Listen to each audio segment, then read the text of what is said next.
Good evening and welcome to a public lecture entitled Escape from Overshoot Economics for a Planet in Peril, offered by renowned scientist and environmental economics, Dr. Peter Victor. My name is Altaf Farin, and I have the privilege to serve as the director of McMaster Center for Climate Change and hosting tonight's talk in collaboration with McMaster Alumni Engagement Office. Tonight's talk has drawn 380 participants. We are recording this talk and it's also being live streamed right now. It will be available on the YouTube after the talk, and then you can share with your family and the friends. After Dr. Victor's talk, you will have opportunity to ask the questions. For introduction of Dr. Peter Victor tonight, I would like to invite Dean Faculty of Science, Dr. Maureen McDonald. Maureen is the first woman to serve as the Dean of Faculty of Science at McMaster University, which is the largest faculty of McMaster with 8,000 students and more 300 faculty and staff members. In addition, Maureen also have a vibrant research program and lab in Department of Kinesiology. She has been nationally recognized for her excellence in student mentorship. So, Maureen, thank you.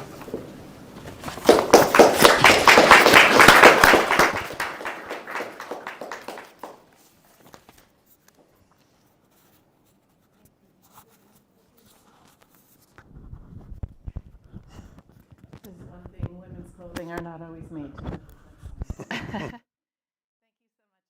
And good evening, everyone. Thank you for joining us in person, for those of you who are here, as well as online.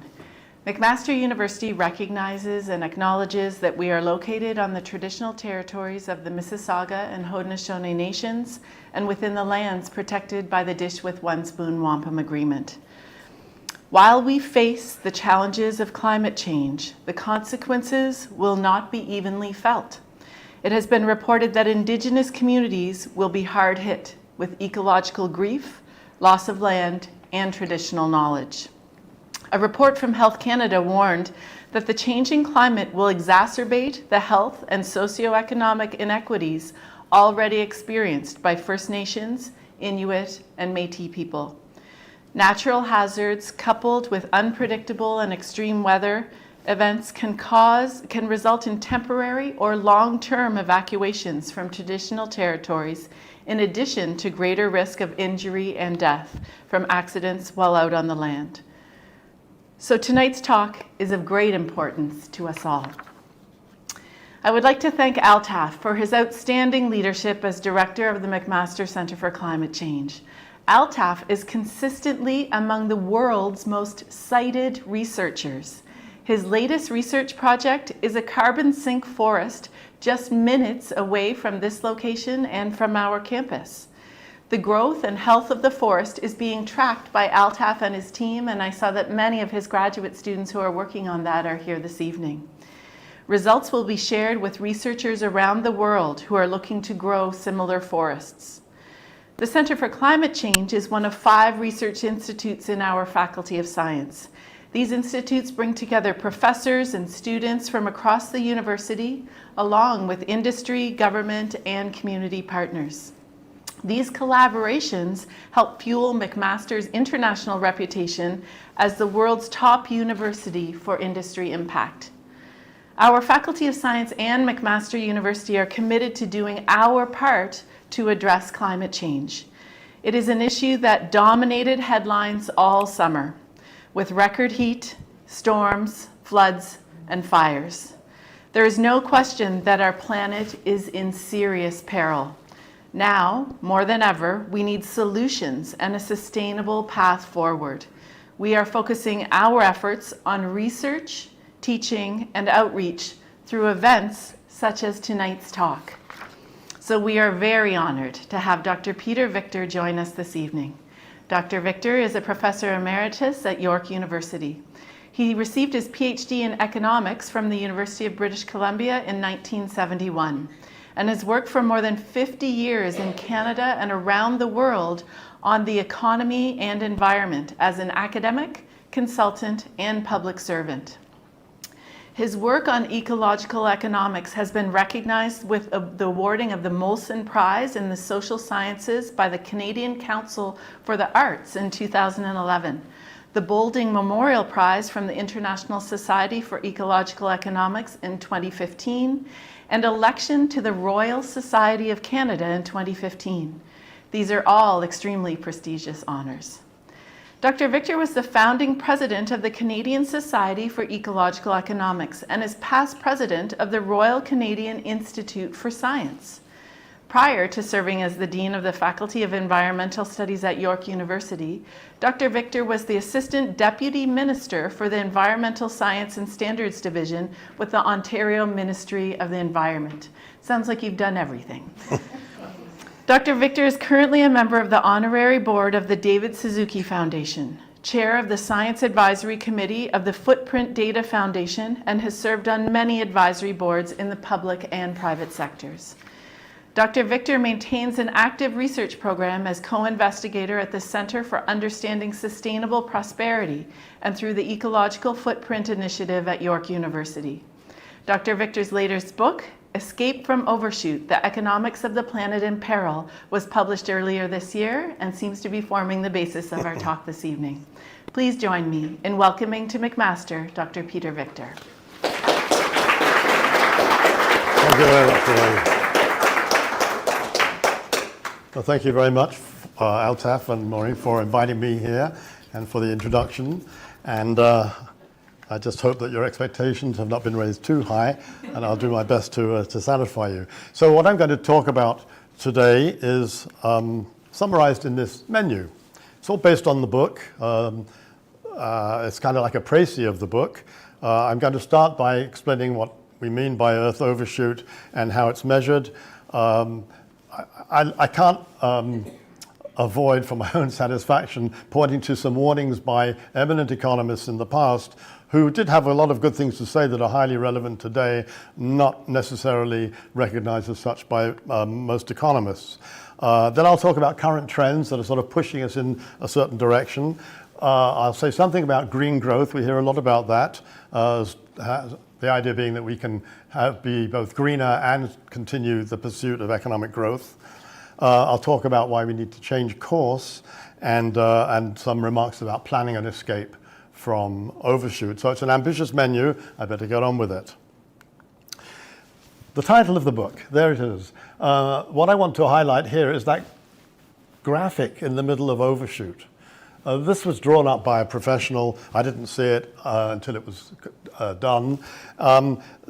She had apparently Googled overshoot, ecological overshoot or environmental overshoot, and saw that graph. This is where it comes from. This is the first very strong indication or strong way of measuring Earth overshoot. It comes from the use of this metric called the ecological footprint, which I hope at least some of you have heard of. It basically measures the impact of, it can be done at the global level, the national level, the city level, the individual level, the extent to which, whatever level you're talking about, there's a draw on the biological regenerative capacity of the planet. And you'll see the line that's mostly the higher line throughout. That's the ecological footprint average over the whole of the planet on a per capita basis. And you can see how it's been fairly constant, up and down, and started to rise noticeably around the year 2000. The other significant line here is the measure of biocapacity. This is an estimate of the extent to which the planet generates new resources for us, renewable resources. And you can see the sad news that according to this measurement, it was around 1970 that the ecological footprint of humans began to exceed the biocapacity of the entire planet. So we're now deeply into ecological deficit. That's on a per capita basis. When we look at it slightly differently, this is the footprint divided by biocapacity. So when you divide one by the other and you have a number one, it means that ecological footprint just equals biocapacity. And you can see that happened in 1970. It was made up of the land that would be required to sequester all excess carbon emissions, forest products, grazing land, crop land, built up land, and fishing grounds.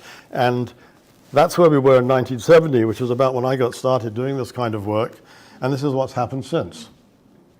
And now it's estimated that we would need about 1.7 planet Earths to generate sufficient biocapacity to support our current demands that we place on the planet. This is overshoot, and it's very serious, and it's not just a climate problem, it's broader than that. And an illustration of that fact comes from a very important contribution to the literature made in 2009 when the idea of planetary boundaries was introduced, and a group of eminent scientists identified 9 different planetary boundaries. These are, they start off by identifying issues like climate change, biocapacity, integrity, land system change, and then they assessed the state of the information that was available in 2009 and said that, well, with each of these 9 different issues of global significance, they hope to identify a boundary beyond which humans shouldn't go for fear that we will, in many cases, initiate irreversible changes. At that time, they identified 3 planetary boundaries: biosphere integrity, biochemical flows, phosphorus and nitrogen being put into the environment, and climate change as being in excess of what they called the safe operating space for humanity. What would be a safe level for humans? Updated in 2015, it was 4 boundaries that had been crossed, and just a couple of weeks ago, they came out with a new set of estimates, and now we've crossed 6 boundaries. It's very consistent with the information or the image we get from looking at the ecological footprint. Further evidence of overshoot, and a reminder that it's more complicated, frankly, and more difficult to resolve than just climate change, as if that wasn't difficult enough. Now, one of the causes of overshoot, or one of the components of overshoot, is the increase in our use of materials in our economy. So again, this is global information. It starts in 1900, and I'll just run this for the first half of the 20th century, and you can see there was that steady increase in the use by humans of biomass, fossil fuels, ores and industrial minerals, and construction materials. But look what happened in the second half of the 20th century. The requirements for these resources almost doubled in terms of the rate of increase on an annual basis. With the result that a massive increase in the amount of resources we use each year. And then into the 21st century, it's accelerated again. So all these materials that enter the economy, they don't disappear. They're used in the economy, and then they're mostly disposed of back into the environment. The fundamental law of conservation of mass applies. Nothing disappears, it just gets changed in form from useful to useless, I suppose, one way of putting it. And so there's a direct link between what we take in from the biosphere and what we put out as wastes. Further evidence of overshoot. This is a graph which shows the concentration of CO2 in the atmosphere from 1958 up to 2018. Of course, the trend has continued. That's well known to everybody. What disturbs me as much is what's happening in the oceans. The green line shows the concentration of carbon dioxide in the oceans, and the blue line shows the reduction in pH, which means the oceans are becoming more acidic. And the creatures that live there, of course, don't like that. So we've got a double problem. It's not just atmospheric, it's also oceanic. Further evidence of overshoot. This is the Global Living Planet Index, which is based upon just over about 4,400 different species of mammals, birds, reptiles, amphibians, monitored across the globe. And you can see that from 1970 to 2018, those populations fell by 69%. That's just tragic. One of the main reasons for this is our conversion of land into agricultural land. So you can see for yourself, 10,000 years ago, land was essentially forested, or it was wild grassland and shrubs, not much different 5,000 years ago. But by the year 1700, we have cropland and grazing land beginning to become significant. Now they're large enough you can actually read the labels. This is in 1900.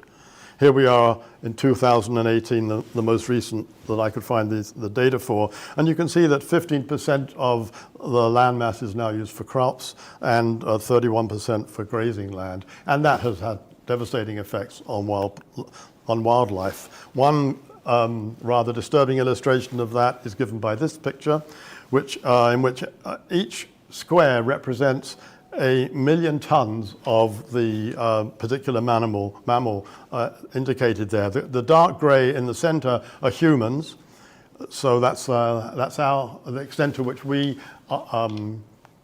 contribute to the total weight of mammals on the planet. It's about 33%.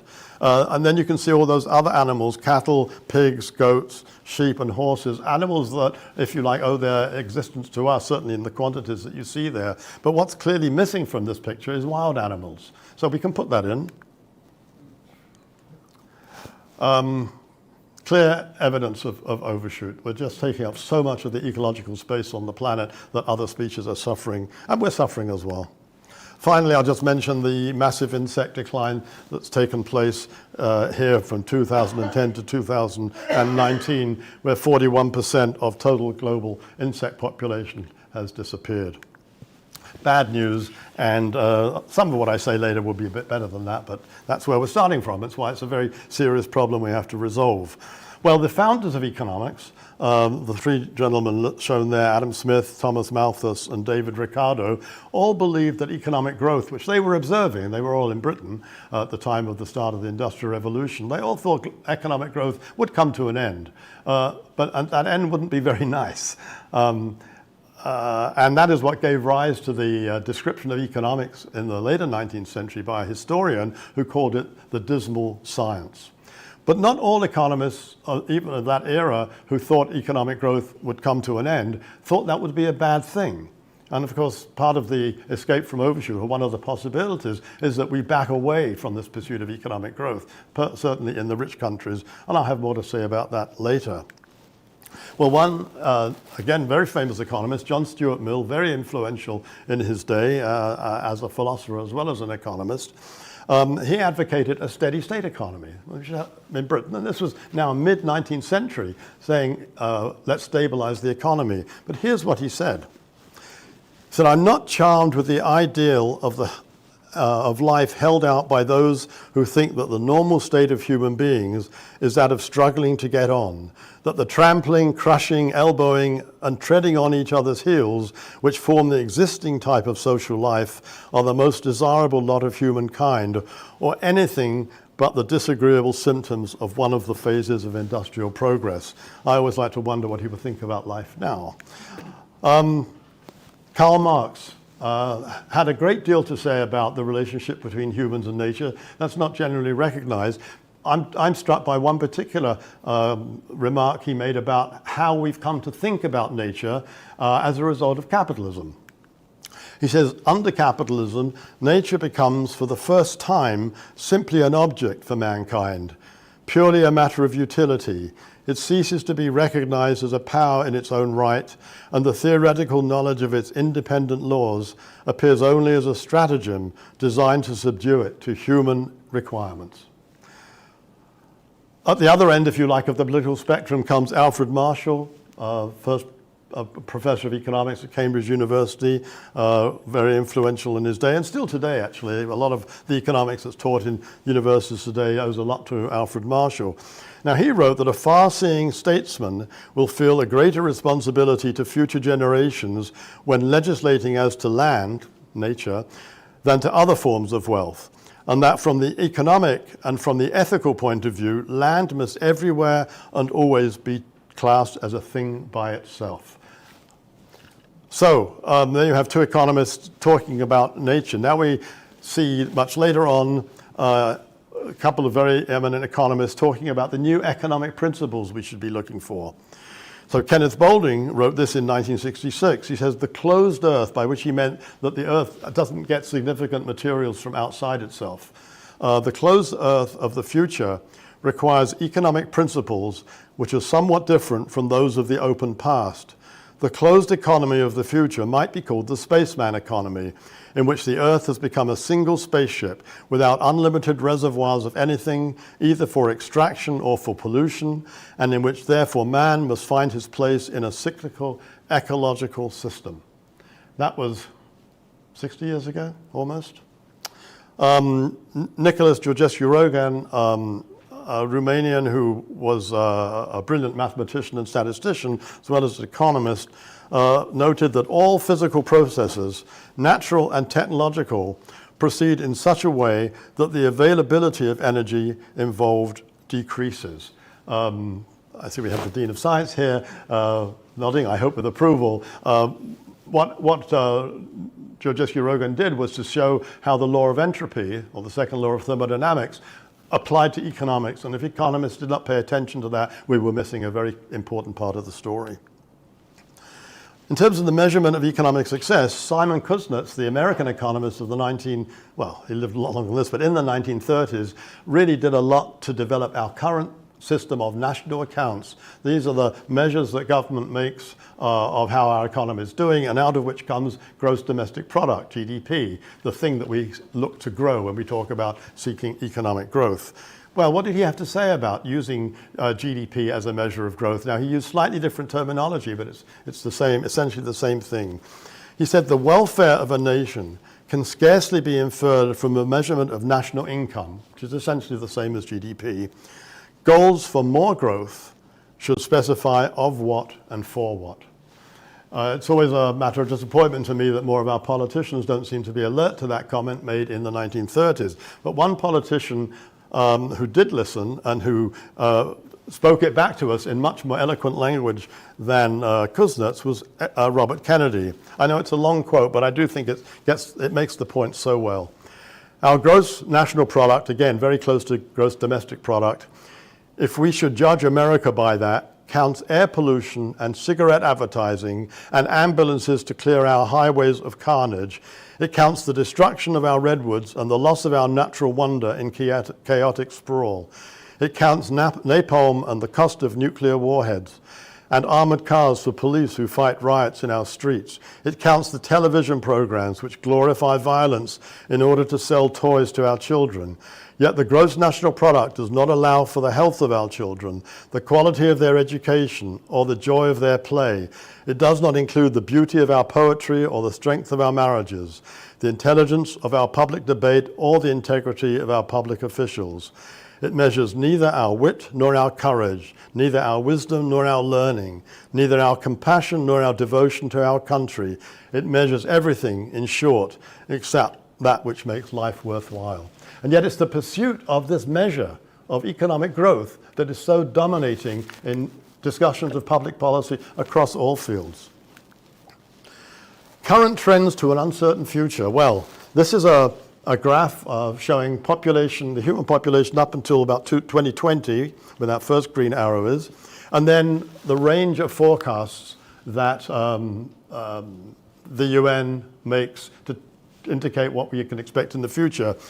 And what I find interesting here is how sensitive these forecasts are to the assumptions. If you look at the dotted blue lines that embrace all of the other forecasts, they show what difference it would make to the future of the world population if, on average, women had half a child more or half a child less than they assumed in their median forecast.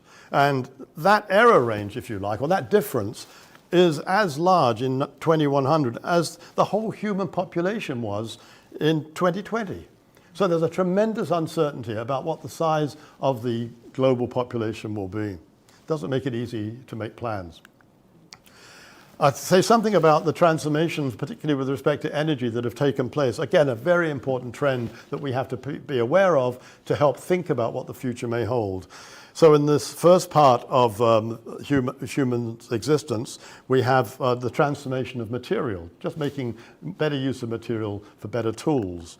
And then from about 1780 onwards, we had transformation of energy. And of course, it was particularly the access to vast amounts of fossil fuel energy that's made such a difference. And now we're looking at transforming information.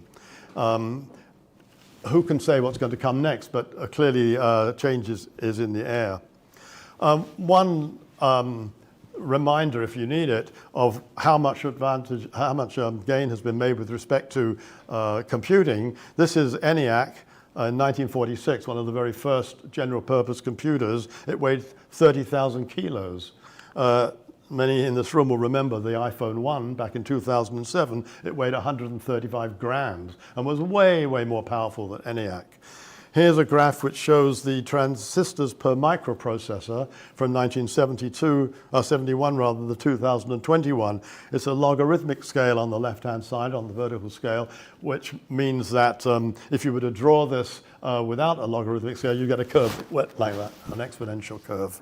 So we're now up to about 10 million or more, 30 million, I've seen figures, maybe even that's out of date, transistors per microprocessor.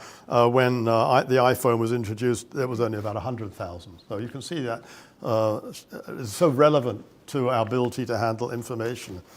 Now, miniaturization, which we celebrate, also makes the opposite possible. This is the largest machine in the world. You can see down in the bottom left-hand corner a huge earth-moving machine. But the digger, as it says here, is heavier than the Eiffel Tower, taller than the Statue of Liberty, and a crew of only 3 or 4 can mine 265,000 tons of material a day. You take all that stuff out of the earth, you make products out of them, you need big ships to carry them. This, when I put the slide together a year ago, was the largest on the open sea, able to carry over 21,000 20-foot containers. And the astonishing thing is it has a crew of about 25 people. Just think about that. Another trend, rising inequality among and within nations. These pictures speak for themselves, especially the two at the bottom showing a little boy absolutely delighted and the little girl, and then you see a little boy and a little girl looking across. They're refugees from Afghanistan. Well, one of the proposed solutions, or one of the routes of escape from Overshoot, is green growth. I'm not a very big supporter of green growth, and I'll try and explain why in just a few minutes. The OECD, though, is a great believer in it, and they argue that a green economy grows faster than a brown economy over time while maintaining and restoring natural capital. That's a term that's used a lot by economists to describe nature. You can judge for yourself whether you think that's an adequate description of nature. So let's talk about net zero. This graph goes from 2022 to 2050, and I've indexed the greenhouse gas emissions at 100, just so we can compare. We can use it in a very general way. And there are 3 paths to net zero in 2050. A few assumptions. One is that 10% of the initial emissions will be captured through some method, either engineered or through biological methods. And that the economy will grow at 2% a year. So there's a linear reduction. The red line, you just come down along that straight line, that's how we'll reach net zero. Or we might do it through technological breakthrough, a little bit of reduction and then a huge breakthrough of some sort. I don't know what that would be. You get a big reduction in emissions and you reach net zero. And here's what you would have to do if you reduce the greenhouse gas emissions per dollar of gross domestic product by a certain percentage every year. Turns out with those assumptions, you'd have to reduce the emissions per dollar of GDP by about just under 10% a year. And that would get you to net zero in 2050. The problem is that climate change isn't caused by the annual flow of emissions. It's caused by the cumulative amount in the atmosphere. And so what we must realize is that these 3 paths do not result in the same cumulative amount of greenhouse gases. And so it makes a big difference as to which path to net zero we choose, not just getting to net zero. So I've chosen here what we call a carbon budget of 10 times the current emissions. I'm saying if we've got enough room left in the atmosphere to accommodate 10 times what we currently put out, that's our carbon budget. How much of that budget would we use under each of the 3 different scenarios? Well, there we go. Under the linear reduction scenario, we shoot through the budget by about 2032. It's even worse with the technological breakthrough. But I did it deliberately. The green scenario with an almost 10% reduction in emissions per dollar of GDP would just use up the carbon budget. So you can see the path that we choose is absolutely essential to whether we actually achieve any significant climate change objective. And unfortunately, so much of the public debate or discussion only mentions net zero. Well, we'll get to net zero by 2050. We can do this, we can do that. Doesn't matter, as long as we get to net zero. That's wrong. It's the path always that has to be considered. So I just did one more thing in relation to this. I went into the World Bank's database and I said, well, how many countries have reduced their emissions per dollar by 9.7% a year just for 3 years? We've got to do it for 22 years. No, 28 years in that example I showed you. Here's the countries that have managed to do it 3 years in a row or more. And it's not very many for a start. Most of them are not very significant generators of greenhouse gas emissions. And apart from Romania, none are in the OECD or the EU. Canada has never in a single year reduced its emissions by that rate. And yet we would have to do it for 28 years in a row to stay within the carbon budget that I assumed, which is still a pretty generous one. So I'm not a very big believer of in green growth. It's a bit of a pipe dream. When it comes to how we're going to then make changes that will get us out of the mess that we're in, this diagram sort of summarizes the task before us. This is where we're living now. Over time, we've seen us start to exceed the planetary boundaries, and we're now in overshoot. We have to move forward somehow and reduce the physical size of the economy, the materials and energy we use, the extent to which we transform land, if we're going to escape from overshoot. And then we reach an era of post-growth where we are underneath the planetary boundaries, and there'll be fluctuations, of course, in terms of how we do. That, I think, is the broad story of what we must aim for. Now, I'm not alone.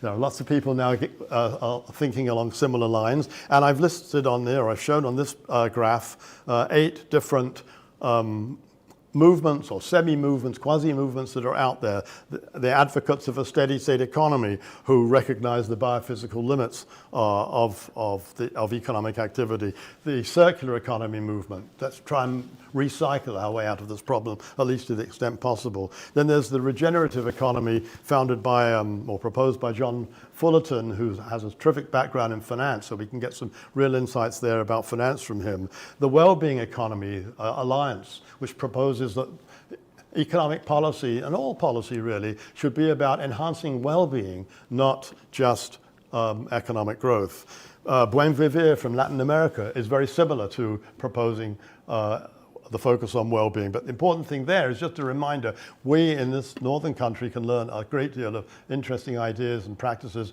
from elsewhere, and particularly from the global south. The donut economy, which is built on the idea of we've got to stay within the planetary boundaries, but we've got to meet the sustainable development goals that all countries in the world have signed off on at the same time. Degrowth explicitly says, let's reduce the scale of the economy. And eco-socialism says, well, look, until in the process of, we have to move on from capitalism. Now, I've done quite a lot of work on trying to simulate a transformation of the economy that would be consistent with an escape from overshoot. And I've done this in collaboration with my friend Tim Jackson from Britain. There we were, 10, 12 years ago, and looking a lot happier and younger than perhaps now. But we've written some papers and developed some simulation models which can throw some insight onto the possibilities. To indicate that we're actually capturing some attention, this is a photograph taken in May 2023, where the discussion was about what we call ecological macroeconomics simulation model. So macroeconomics means the big story, the whole economy, but with a strong ecological component. And you'll see on the speaker's slide, well, a photo of somebody you now know, but this is the model that Tim and I had produced. So there's some attention being paid to this work internationally, which is very comforting, or rewarding, if anything, not comforting, rewarding. So I'm just going to, I can't tell you about the model in any kind of detail, but I want to show you 2 scenarios that the model for Canada generates. There's the base case, which is just a continuation of current policies, trends, and relationships. And so that's one way of looking at the future. I don't think we'll ever see that. But then there's the escape case, which consists of many different initiatives that would change the course of the future. An increased price on carbon emissions, particularly from electricity generation. These are all in the simulation model. Rapid electrification of road and rail transportation, net zero carbon emissions from a whole range of other activities, a switch from brown to green investment. Brown investment meaning investment undertaken for profit, and green investment is investment undertaken primarily to meet environmental objectives. There can be overlap between the two, but the primary motivation is what's in question here. Increased transfer payments, such from richer people to poorer people, to reduce income inequality and reduce poverty, reduced work hours, circular economy initiatives to reduce material flows, and population stabilization by the mid-century. So when you put all that together and you pop that into the model, here's some results. So I'm just going to show you three graphs here. From 2023 to 2073, the first one shows you the material flows through the Canadian economy. The solid line shows the base case. You can see steady increase over the period. We'll just be using more and more of the planet's resources. But the escape case, if we do all those measures I indicated, would see a significant reduction in the material requirements of the economy. The ecological footprint, which I spoke about at the beginning of my remarks. The base case shows a significant rise in the ecological footprint of Canadians. The escape case shows a much bigger even a reduction in the ecological footprint. Again, both on the path to an escape from overshoot. Now, what about GDP? I'm an economist. It's even hard for me not to pay attention to GDP, but I put it here because that's what so many people are interested in. Well, with the base case, we get significant growth in GDP. With the base case, yes, and with the escape case, we get a slowdown and then stabilization. Now, these are just two scenarios that the model generated, but I think they're particularly instructive. When I produced the book, that you saw the picture of, and it's just down there, I included in it, I needed to say something about how do we escape. And I started off by developing some propositions that I thought we might all accept. And these were picked up by this website, Resilience, so I thought I would include them here for you. These are propositions. You can decide for yourself whether you accept them or not. First of all, there's compelling evidence that humanity is living in an era of global overshoot. A reduction in the physical scale of the human enterprise is essential to escape from overshoot. The historical and current causes and consequences of overshoot are extremely unequal within and among countries. Limits on material and energy throughput and land transformation are critical to an escape from overshoot. Contraction and convergence. Contraction meaning the rich economies have to cut back on resource use and maybe on GDP. They're leaving some room for poorer countries to expand somewhat. Contraction and convergence is an appropriate ethical principle for building an equitable escape plan. A planned escape from overshoot requires a common sense of purpose, such as has been seen in times of war and pandemics. A common sense of purpose should be founded on principles of justice. Otherwise, the escape plan will be compromised by people and institutions seeking their own self-interest rather than working towards shared objectives. These principles of justice should encompass non-human and human life. A common sense of purpose is more likely to emerge from forms of democracy that combine representation and participation, and which are based on the principle of subsidiarity, that social, political, and environmental issues are best dealt with at the most immediate level consistent with their resolution. Reductions in population should be welcomed, planned for and encouraged through increased measures such as accessibility to education, especially for girls, increased availability of contraception, provision of a basic income and wealth, and better support for the elderly. Finance should facilitate the escape from overshoot rather than exacerbate it. To this end, money creation by commercial banks should be curtailed. The financialization of nature and the implication that it exists solely to serve human interests should be halted and reversed. Technology does not exist in isolation. It is embodied in materials and requires energy for its production and use. Technologies often have unintended consequences, which can be positive and negative. Whether and how technology contributes to an escape from overshoot depends on who owns it and what they seek to obtain from that ownership. Knowledge and ideas should be shared as much as possible, given that they are non-rival. Non-rival simply means if one person uses an idea, there's no less of an idea available to anybody else. Unlike, say, bread, if one person eats it, there's that much less for anybody else. Exclusion of potential users through intellectual property rights should be discouraged, especially where it impedes the flow of information, products and services to low-income countries, as happened, for example, during the COVID-19 pandemic.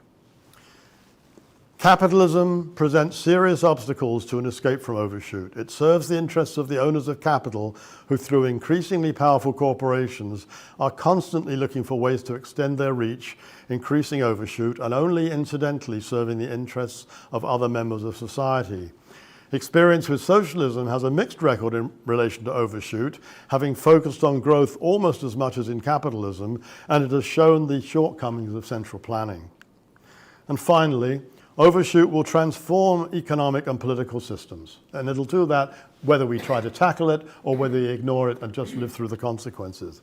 It is better to choose the transformations we want rather than have them forced upon us by circumstances beyond our control.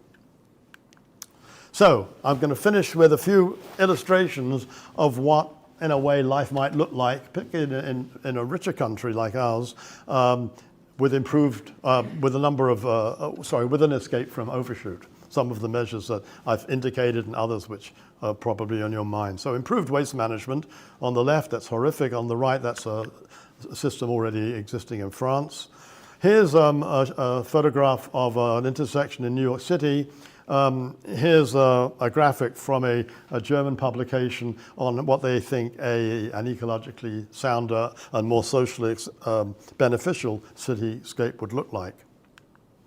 Well, we need an energy transition. I think this is increasingly recognized. As you know, there's a lot of resistance to it in certain influential quarters. We need ads that tell the truth. The role that ads play, or the impact that ads have on us, I think almost entirely negative. But just as an example, this is a typical automobile ad. It's what we're promised. I live in Toronto. This is what we get. And I have to say that on the visit here today, it's not a lot different here. Sorry about that. Intergenerational living. There's lots wrong with having increasing numbers, particularly of elderly, lonely people. But there is a solution to that in intergenerational living. And there's a movement slowly in that direction. But with all these houses that Mr. Ford wants to build, I hope there's plenty of provision for them to provide homes for different generations at the same time. Diet is something that could stand some improvement. This is not healthy for people or planet. Lancet magazine, the well-known medical magazine in Britain, did a study on what kind of food could the planet produce that would be available to everybody and consistent with what the ecological systems could support. Doesn't look too bad. In fact, we were at a wonderful Lebanese restaurant just around the corner. No, more than just around the corner. I'm sure you all know it. And it served us food that looked very much like this. We need less of this, and we need more of this, both for social and ecological reasons. And we need more sharing of the sorts of equipment you can see there. This was taken at the Edmonton Public Library. So I'm going to end just by reminding us that there is no planet B. The youngsters in this picture have it right, and it's up to us and those who come after to find that escape from overshoot, or the future will not thank us for it. Thank you very much for your attention.